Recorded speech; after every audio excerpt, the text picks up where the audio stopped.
दोस्तों good morning. दोस्तों इस यूट्यूब वीडियो में जो अभी तक हमने मॉडल बनाया है पिछले 2 एपिसोड्स में, standing wave with moving nodes model को अब हम बैलून सिमेट्री से जोड़ने की कोशिश करेंगे। पिछले 2 एपिसोड्स में हमने इस मॉडल के जरिए कहीं ना कहीं अनसर्टेनिटी प्रिंसिपल के पीछे जो फिज़िक्स है उसको देखा, कैसे डेवलप करने की कोशिश की, या जो फिज़िक्स होती है उसको मॉडल देने की कोशिश की। और इसी तरह से जो वेव फंक्शन है एसोसिएटेड, उसको फिजिकल मीनिंग देने की ओर भी हम लोग बढ़े। पर इस एपिसोड में हम सिमेट्रिक आर्गुमेंट्स का यूज करते हुए फोटो इलेक्ट्रिक इफेक्ट इत्यादि को भी और क्लोजली समझाने की कोशिश करेंगे। और जैसा कि थोड़ा सा रिकैप में इस वीडियो में केवल इतना बताना चाहते हैं कि रदरफोर्ड मॉडल जो एक सिंपल मॉडल था, प्लेनेटरी मॉडल, वो एटम की स्टेबिलिटी को नहीं बता पाता था। और क्यों, इसका कारण क्या था कि सारे ऑर्बिट्स जो थे न्यूक्लियस के अराउंड इलेक्ट्रॉन मूव कर सकते थे, सभी अलाउड थे। और इन परिस्थितियों में जब भी कोई एसलेटिंग चार्ज पार्टिकल इलेक्ट्रिक फील्ड में अगर इस तरह से एसलेट करेगा तो कंटिन्यूस एनर्जी वो रिलीज़ करेगा। बोर पॉस्टुलेट्स ने इन्हीं जो ऑर्बिट्स हैं इनको कहीं ना कहीं डिस्क्रिट कर दिया। किस एक ऑर्बिट या ऑर्बिटल के बाद दूसरा तुरंत नहीं पड़ रहा है, अलाउड नहीं है। और ऐसा करके जो रेडिएशन लॉस की स्थिति बताई जाती थी क्लासिकल मैकेनिक्स ज़्यादा, उसको बाईपास करने की कोशिश की। लेकिन इसके पीछे की फिजिक्स क्या है? फिजिक्स मॉडल ये देने की कोशिश की कि जैसे ही इलेक्ट्रॉन किसी ऑर्बिटल में मान लीजिए मूव करने की कोशिश करेगा और इलेक्ट्रोमैग्नेटिक रेडिएशन वो रिलीज करने की कोशिश करेगा, तो हम ये मानते हैं कि ठीक इसी के साथ electron as a single particle नहीं, वो डिस्पर्स होने लगेगा। और ये डिस्पर्स पार्टिकल्स और न्यूक्लियस के साथ मिलकर नोड्स की रचना करेंगे। और इन नोड्स में वास्तव में ये जो इलेक्ट्रोमैग्नेटिक रेडिएशन जो भी रिलीज हुई, जिस हद तक भी रिलीज हुई, वो सब उसी में स्पेस में स्टैंडिंग वेव की तरह रहेंगे। तो ये डिस्पर्सल ही इलेक्ट्रॉन का वास्तव में पोजीशन में भी डिस्पर्सल लाता है। प्लस यहाँ पर स्वयं क्या बोलते हैं, इस डिस्पर्सल से कहीं ना कहीं वास्तव में जो है मास स्टैंडिंग वेव जो है वो कहीं और से नहीं है, स्वयं इलेक्ट्रॉन से ही, उसकी एनर्जी से जन्मी है। मास से भी हो सकती है, प्लस जो उसका ऑर्बिटल एंगुलर मोमेंटम है न्यूक्लियस के अराउंड, उससे भी हो सकता है। तो ये डिस्पर्सल भी, जो अगर इलेक्ट्रॉन एक फिक्स त्रिज्या में मूव करता तो एक प्रिसाइज उसकी पोजीशन और ऑर्बिटल एंगुलर मोमेंटम होता। लेकिन चूंकि एनर्जी अब कहीं ना कहीं स्पेस में है, तो इसलिए जो कहीं ना कहीं कुछ एनर्जी उसकी काइनेटिक पोटेंशियल एनर्जी से न्यूक्लियर के अराउंड आई है, और कुछ एनर्जी कहीं ना कहीं चूँकि वो ब्रेक हुआ है इलेक्ट्रॉन ठीक वेव रिलीज करते समय ही या उससे पूर्व मान लीजिए, तो कहीं ना कहीं मास एनर्जी क्या बोलते हैं कन्वर्जन भी है। जी हाँ, दरअसल ये तो हमने एक्सप्लेन करने के मॉडल के तौर पे बात किया, लेकिन एक्चुअली में इलेक्ट्रॉन जैसे जो पार्टिकल्स होते हैं, सब एटॉमिक पार्टिकल, वो शुरू से ही उनमें इनहेरेंट क्या बोलते हैं इलेक्ट्रॉन जो है, जो हम प्रपोज करना चाह रहे हैं, जो अब तक की हमारी समझ है एक्सपेरिमेंट्स की, फिजिसिस्ट की डबल स्लिट एक्सपेरिमेंट इत्यादि और ये सब देखते हुए, और जिस तरह से केवल एक ही इलेक्ट्रॉन मिलता है इत्यादि, इस समझ से कि इलेक्ट्रॉन स्वयं इनहेरेंटली एक जो है वो, जी हाँ, वहाँ एक सिंगल पार्टिकल नहीं है, बल्कि वो कई पार्टिकल्स में ब्रेक है, और उसके मध्य कहीं ना कहीं स्टैंडिंग वेव है। और जब ये पार्टिकल कहीं ना कहीं जब इसमें आते हैं आपके एटम की फील्ड में, न्यूक्लियस की इलेक्ट्रिक फील्ड में, तो असिमेट्री फील करते हैं। और इसी के कारण जो इनहेरेंट डुअलिटी है, वेव पार्टिकल नेचर है, वो समय के साथ वो एक्सपैंड करता है। और फील्ड स्टैंडिंग वेव और जो नोड्स इलेक्ट्रॉन के जो पार्टिकल डिस्पर्स है न्यूक्लियस के साथ जो नोड्स बना रहे हैं, एनर्जी मास कंटिन्यू रहते हैं और अंततः एक इक्विलिब्रियम स्टेट रीच करती है, जिसको हम फाइनली ऑर्बिटल्स कहते हैं, और जिसके लिए कहीं ना कहीं वेव फंक्शंस डिफाइन किए गए हैं अलग अलग ऑर्बिटल्स के लिए इत्यादि के लिए। पिछले एपिसोड में हमने ये बताने की कोशिश की कि ज़्यादातर स्पेस में इलेक्ट्रोमैग्नेटिक फील्ड ही है इस इक्विलिब्रियम स्टेज पर, और ज़्यादातर समय for our practical purpose standing wave space में है। तो वहीं कुछ रीजन्स या कुछ पॉइंट्स जो इससे मिला रीजन, वो वहाँ पर ये हम मान सकते हैं कि फॉर आवर प्रैक्टिकल पर्पस वो नोड्स की तरह काम कर रहे हैं, मास और चार्ज लिए।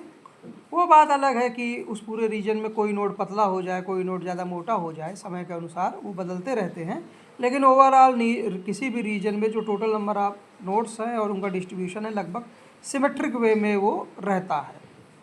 तो इसलिए जो साई की वैल्यू है, जो वेव फंक्शन है, वो कुछ और नहीं स्टैंडिंग वेव मॉडल यूज कर सकते हैं, और जिसमें पॉइंटों पे जो चीज़ वेरी कर रही है वो कोई और नहीं, वो इलेक्ट्रोमैग्नेटिक फील्ड वेरी कर रही है, और डिस्क्रीट रीजन में कहीं ना कहीं ग्रेविटेशनल फील्ड वेरी कर रही है। इसके लिए आप और डिटेल में जा सकते हैं पिछले एपिसोड में।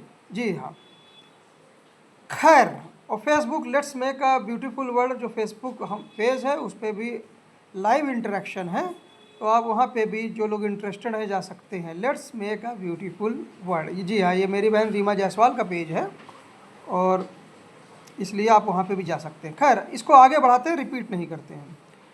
कहने का मतलब ये है कि न्यूक्लियस जो है और कोई भी इलेक्ट्रॉन जो डिस्पर्स हुआ है वो भी जो नोड्स बना रहे हैं, न्यूक्लियस एक अलग तरह का नोड है ना, एक खूंटे की तरह है। बाकी नोड्स मोबाइल भी हो सकते हैं, इलेक्ट्रॉन जो डिस्पर्स है, लेकिन न्यूक्लियस एक केंद्र भी साबित होता है एक तरह से, जिसके अराउंड जो भी डिस्ट्रीब्यूशन होगा इस डिस्पर्स मास एंड चार्ज का, उसके मच स्टैंडिंग वेव का, वो ज़्यादातर सिमेट्रिक रहेगा। क्या रहेगा? सिमेट्रिक रहेगा। और मान लीजिए अब कोई फोटॉन आता है और फोटॉन की एनर्जी के साथ ये पूरा जो मॉडल है स्टैंडिंग वेव मॉडल इंटरेक्ट करता है, तो वो नेक्स्ट ऑर्बिटल में चले जाएंगे, बशर्ते कि उस ऑर्बिटल में भी ये सिमेट्री मौजूद रहे। जी हाँ, स्टैंडिंग वेव को याद करिए, सारी वेवलेंथ अलाउ नहीं होंगी ना, सारी वेवलेंथ अलाउ नहीं होंगी।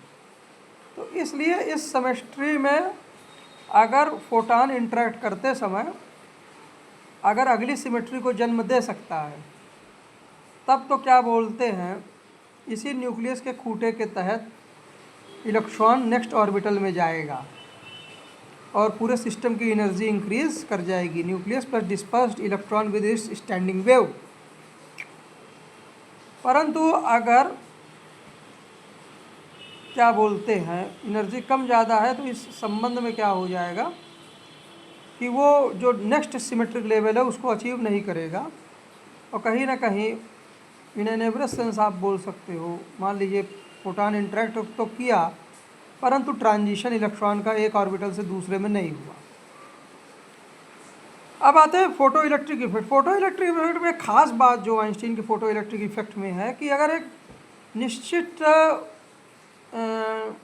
फ्रीक्वेंसी एच म्यू नॉट वो या उससे ऊपर अगर दे दी जाए तो इलेक्ट्रॉन जो है एटम छोड़ देता है, और जो एच म्यू है वो वर्क फंक्शन है एक तरह से न्यूक्लियस से इलेक्ट्रॉन के अट्रैक्शन से बाहर आने के लिए ज़रूरी एनर्जी उतनी दे दीजिए तो एटम छोड़ देगा, और बाकी जो एक्स्ट्रा एनर्जी है फोटॉन में जो दिया गया फोटॉन है वो एच म्यू है, तो एच म्यू नॉट एनर्जी तो अट्रैक्शन से बाहर आ जाएंगे, लेकिन एक्स्ट्रा एनर्जी कहीं ना कहीं वो इलेक्ट्रॉन जो फ्री इलेक्ट्रॉन है उसकी काइनेटिक एनर्जी में तब्दील हो जाएंगे। अब इसको और क्लोजली, तो हमने जो मॉडल देने की एपिसोड में पीछे कोशिश की कि इलेक्ट्रॉन जो है न्यूक्लियस के अराउंड स्टैंडिंग वेव्स में है और इलेक्ट्रॉन स्वयं डिस्पर्स है एज ए नोड्स की तरह। पर जैसे ही इलेक्ट्रॉन कोई फोटॉन की एनर्जी लेगा तो नेक्स्ट सिमेट्रिक लेवल पे स्टैंडिंग वेव बना लेगा, और न्यूक्लियस एक सिमेट्रिक के टाइप भी काम करेगा, सिमेट्रिक सेंटर का काम करेगा। परंतु जब इलेक्ट्रॉन इसी तरह कुछ ऐसी एनर्जी एच म्यू नॉट या उससे ऊपर पाएगा तो एच म्यू नॉट एनर्जी लेके वो सबसे बड़ी स्टैंडिंग वेव बनाएगा। नोड्स भी इस तरह से हो जाएंगे कि न्यूक्लियस से चूँकि वो फ्री हो रहा है तो न्यूक्लियस जो नोड का काम कर रहा था, पहले इलेक्ट्रॉन को बांधा था, अब न्यूक्लियस से उसका क्या बोलते हैं, न्यूक्लियस इस स्टैंडिंग वेव में जहाँ इलेक्ट्रॉन डिस्पर्स स्टार नोड्स बना रहे हैं, न्यूक्लियस कोई नोड नहीं बना रहा है, न्यूक्लियस कोई नोड नहीं बना रहा है। दैट इज़ फ्री इलेक्ट्रॉन जैसे ही न्यूक्लियस के अट्रैक्शन से बाहर आएगा h0 एनर्जी लेकर, वो डिस्पर्स क्लाउड मतलब डिस्पर्स जो इलेक्ट्रॉन के नोड्स हैं और वो और स्टैंडिंग वेव्स एक तरह से एक बॉल बनाएंगे, सिमेट्रिक बॉल। पहले सिमेट्रिक बॉल पॉसिबल नहीं थी क्योंकि न्यूक्लियस एक बड़े खूंटे की तरह काम कर रहा था, तो जो भी उसको एनर्जी लेनी थी वो डिस्क्रिट में ही लेनी थी क्योंकि नेक्स्ट सिमेट्री ही उसको अलाउड थी। अगर उससे कम ज़्यादा लेता ना तो कहीं ना कहीं, चूँकि वो खूंटे को छोड़ नहीं सकता था न्यूक्लियस के, तो कम एनर्जी, मान लीजिए कि एच म्यू वन से वो अगली सिमेट्री पा रहा है, नेक्स्ट ऑर्बिट में कूद रहा है, लेकिन फोटान जो है वो उस एनर्जी से थोड़ा ज़्यादा फ्रीक्वेंसी का हमने फोटान दे दिया, तो होगा क्या कि वो एच म्यू वन की एनर्जी जो नेक्स्ट ऑर्बिटल चाहिए हमको, वहाँ तक तो वो जो फोटान है हायर फ्रीक्वेंसी का उससे ले लेगा एनर्जी, पर आगे की एनर्जी वो क्या करेगा ना, सिमेट्री एक्चुअली में तोड़ेगा। क्या आगे की एनर्जी सिमेट्री तोड़ेगी क्योंकि हायर लेवल और दूर है। तो इसलिए क्या होगा, नई बात समझ में आ रही, फिर से समझा दें कि इलेक्ट्रॉनिक डिस्ट्रीब्यूशन न्यूक्लियस के अराउंड सिमेट्री में है किसी ऑर्बिटल में, और अगला लेवल एच म्यू वन पे है, लेकिन एच म्यू वन से अगर कम एनर्जी है तो अगली सिमेट्री वो प्राप्त नहीं कर पाएगा, और अगर एनर्जी ले भी लेगा तो करेगा क्या, न्यूक्लियस को छोड़ नहीं पाएगा ना। इसी तरह से एच म्यू वन से अगर ऊपर एनर्जी है तो चलिए अगले लेवल तक सिमेट्री तो वो पा लेगा, लेकिन एक्स्ट्रा एनर्जी का करेगा क्या ना, एक्स्ट्रा एनर्जी का करेगा क्या, न्यूक्लियस को छोड़ नहीं पाएगा क्योंकि अगले नेक्स्ट लेवल के ऑर्बिटल में भी वो बंधा है। तो इसलिए एनर्जी का डिस्क्रिटाइजेशन है कि एक निश्चित फोटॉन ही इलेक्ट्रॉन लेंगे ऑर्बिटल ट्रांजिशंस में, परंतु जब वो एच म्यू नॉट एनर्जी ले लेता है, एच म्यू नॉट क्या है, वर्क फंक्शन के बराबर इलेक्ट्रॉन एनर्जी ले लेता है, तो न्यूक्लियस जो खूंटे का काम कर रहा है वो हट जाता है, और पूरा का पूरा जो स्टैंडिंग वेव मॉडल है उसमें न्यूक्लियस नहीं रहता है, मात्र डिस्पर्स इलेक्ट्रॉन के नोड्स और उनके मध्य स्टैंडिंग वेव रहती है। अब खूंटे से वो फ्री है, तो इसलिए एच अगर जो फोटान दिया जा रहा है अगर एच म्यू नॉट से ऊपर भी है, कितना भी ऊपर फ्रिक्वेंसी हो उसका, तो एक्स्ट्रा एनर्जी क्या करेगा, वो क्या करेगा, चूँकि अब न्यूक्लियस है नहीं नोड के रूप में, तो न्यूक्लियस से हमारी जो एक तरह से स्टैंडिंग वेव है इलेक्ट्रॉन की, उसके डिस्पर्स पार्टिकल के नोड्स के साथ वो फ्री है, तो वो एक्स्ट्रा एनर्जी को जैसे जैसे इंटरेक्शन होता जाएगा वैसे वैसे वो अपनी काइनेटिक एनर्जी में तब्दील करता जाएगा। जी हाँ, वो तो एच म्यू नॉट के आगे जैसे ही न्यूक्लियस का अट्रैक्शन ख़त्म हुआ खूंटे का, तो सारी जितनी भी एनर्जी है फोटान से तो वो इंटरेक्ट कर ही रहा है एच म्यू नॉट के ऊपर वाली फ्रीक्वेंसी फोटान से, लेकिन एच म्यू नॉट पर वो सिमेट्री पा जाएगा, एक टेनिस बॉल की तरह पूरी तरह सिमेट्रिक होगा। क्या होगा, पूरी तरह सिमेट्रिक, न्यूक्लियस से डिटैच होगा और मूव करने के लिए फ्री भी होगा।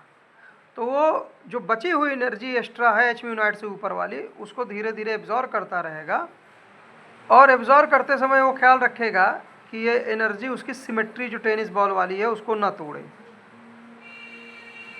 ना, वो सिमेट्री टूटने ना पाए।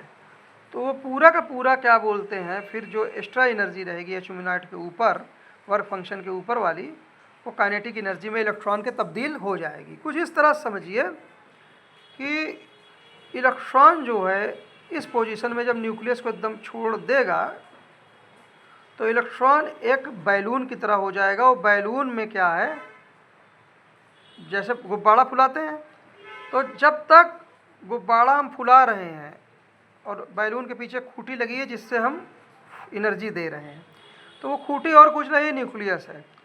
हम एनर्जी देते जाएंगे, बैलून फूलता जाएगा, जितना एक सांस में देंगे वो नेक्स्ट ऑर्बिटल में पहुंचता जाएगा, अगले सांस में देंगे और ऑर्बिटल में वो पहुंचता जाएगा। लेकिन एक स्टेज ऐसी भी आएगी कि वो गुब्बारा क्या बोलते हैं, चूँकि अटैच है न्यूक्लियस से, वो खूंटी की तरह जिससे हम हवा दे रहे हैं, एनर्जी दे रहे हैं, वो उससे उसका मटेरियल हट जाएगा। और जैसे ही हटेगा वो क्या बोलते हैं, पूरा बैलून आज़ाद हो जाएगा और वो कंप्लीट बैलून बन जाएगा। क्या बन जाएगा? Complete balloon. उसके बाद हम हवा खूंटी से हट भी गया, लेकिन हवा हम देते ही जा रहे हैं, क्योंकि हमको तो h म्यू नॉट से ऊपर जो भी फ्रीक्वेंसी है पूरी एनर्जी देनी ही है। तो जो एक्स्ट्रा एनर्जी रहेगी वो बैलून के सरफेस पे ही कहीं ना कहीं वो जो फोटान की एक्स्ट्रा एनर्जी है, और फोटान भी एक तरह का क्या है, पार्टिकल ही है, तो इंटरेक्ट तो चल रहा है, बैलून भी तैयार हो गया है, लेकिन जिस दिशा से वो फोटान आ रहा है वो एक्स्ट्रा एनर्जी सरफेस पे ही रह जा रही है। और हम ये भी मान सकते हैं कि इस सिमेट्री में ज़्यादातर जो स्पेस है अंदर उसमें स्टैंडिंग वेव है, और बाहर क्या बोलते हैं, ज़्यादातर इलेक्ट्रॉन क्लाउड डिस्पर्स है। क्या है? डिस्पर्स है। एक सॉलिड बैलून भी बना रहा है, होंगे कुछ आपस में कुछ थोड़ा बहुत स्पेस इत्यादि हो सकता है, ऐसे नहीं है, लेकिन नोड्स ज़्यादातर इस बैलून में सरफेस पे हैं और फ्री इलेक्ट्रॉन में, और अंदर क्या है, क्या है, अंदर स्टैंडिंग वेव है। इन परिस्थितियों में जो extra energy h mu naught से ऊपर वाली है, चूँकि बैलून बंद हो चुका है, तो वो नोड्स के करीब ही, सरफेस पे नोड्स ज़्यादा हैं, नोड्स के करीब ही जहाँ पे इलेक्ट्रिक फील्ड वीक है वहीं पर क्या बोलते हैं, किसी तरह से वीक इंटरेक्शन हो रहा है इस तरह का नोड्स के ज़रिए, और एनर्जी कहीं ना कहीं सरफेस पे जिधर से भी फोटान आया है बॉल पे, वो कहीं ना कहीं सारे नोड्स जिस पे मास भी है वहाँ पर एनर्जी एक ही डायरेक्शन में केंद्रित हो रही है, या काइनेटिक एनर्जी ओवरऑल सिस्टम को मिल रहा है। कहने का मतलब है एक बार बैलून बन गया, हाईली सिमेट्रिक है, तो एक्स्ट्रा एनर्जी को वो क्या करेंगे लेकर, वो क्यों क्या बोलते हैं अपने सिस्टम को ख़राब करेंगे, असिमेट्री को तोड़ेंगे, असिमेट्री को तोड़ेंगे। एक्स्ट्रा एनर्जी से अपनी इंटरनल एनर्जी ना चेंज करिए, बल्कि उसको काइनेटिक एनर्जी दे दीजिए।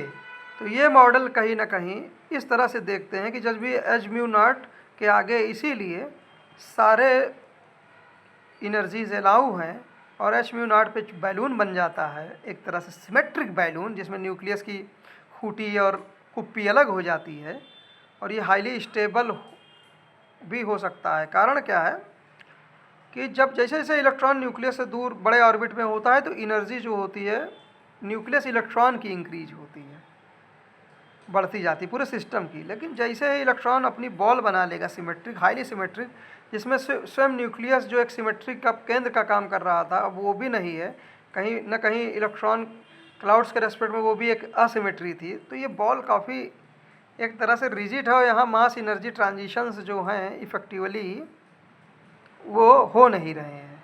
एक तरह से सारे जो डिस्पर्स वो चीज़ हैं, मटेरियल है इलेक्ट्रॉन का, चार्ज का, और उनके मध्य में स्टैंडिंग वेव एक तरह से रिजिड स्प्रिंग का काम कर रही हैं। और जो भी एक्स्ट्रा एनर्जी होगी, बॉलून चूँकि बंद हो चुका है, तो जो भी इंटरेक्शन होगा बचे हुए फोटान से, उसी डायरेक्शन में जिधर फोटान आ रहा है उधर ही वो एनर्जी सारे के सारे नोड्स सरफेस पे ही मान लीजिए ज़्यादातर हैं, तो उनको ही वहीं पे मटेरियलाइज हो रहे हैं स्लो इंटरेक्शन से, और काइनेटिक एनर्जी एक ही दिशा में सबकी सारे नोड्स की बढ़ती जा रही है सरफेस पे ना। तो इस तरह से हमने फोटो इलेक्ट्रिक इफ़ेक्ट को समझाने की कोशिश की, और इलेक्ट्रॉन का जो बेसिक नेचर है वो और कुछ नहीं है, एक तरह का वेव पार्टिकल डुअलिटी लिए हुआ है। इलेक्ट्रॉन इसी सिमेट्री के कारण क्या बोलते हैं, और यही जब सिमेट्रिक बॉल जो नोड्स हैं और उसके मध्य जो स्टैंडिंग वेव्स हैं, यही सिमेट्रिक बॉल जब डबल स्लिट से गुजरती है, तो ये बॉल ऐसी भी नहीं है कि पूरी एकदम तरह से बॉल ही हो गई है और पूरे नोड्स ऊपर सरफेस को गेंद ही बना दिए हैं, लेकिन दो स्लिट्स के मध्य भी बहुत सारे जो इलेक्ट्रॉन पहुंचते हैं वो वापस आ भी जाते हैं, ये भी जानते हैं आप, लेकिन कुछ अगल बगल की स्लिट से पार होकर इंटरफेरेंस भी करते हैं। तो जो ये बैलून है सिमेट्रिक बैलून, वो इलेक्ट्रॉन के नोड्स से तो बना हुआ है डिस्पर्सल से, लेकिन इन नोड्स के मध्य क्या है, क्या है, इलेक्ट्रिक फील्ड का स्टैंडिंग वेव है। और ये बॉल इतनी भी सिमेट्रिक नहीं, वाइब्रेट भी कर सकती है आगे बढ़ते समय ना। एक एस्पेक्ट वाइब्रेशन का ये भी हो सकता है। तो जहाँ पे भी स्लिट के अराउंड ये स्टैंडिंग वेव जो है इन दो स्लिट्स के अराउंड इंटरेक्ट करती है, तो वहाँ इलेक्ट्रॉन क्या बोलते हैं, इंटरफेरेंस शो करेगा। और अल्टीमेटली फिर ये चीज़ें आप देखते हैं जो डबल स्लिट एक्सपेरिमेंट में देखी जाती है। उम्मीद है एपिसोड लंबा हो रहा है, फिर कभी और बात करेंगे। 3rd एपिसोड है। जय हिंद, जय भारत। मेरा नाम है मनीष जायसवाल। कोई इन्फॉर्मेशन आर कन्या चौराहा, मुट्ठीगंज, इलाहाबाद, प्रयागराज से। मेरी बहन का नाम रीमा जायसवाल। और ये दोनों एपिसोड्स जो इसके पहले के यूट्यूब पे हैं, और let's make a beautiful word पे लाइव इंटरेक्शन भी होता रहता है। तो कुछ चीज़ें हैं, एक लेमैन की तरह से चीज़ों को प्रेडिक्ट समझाने की कोशिश की। Thank you sir.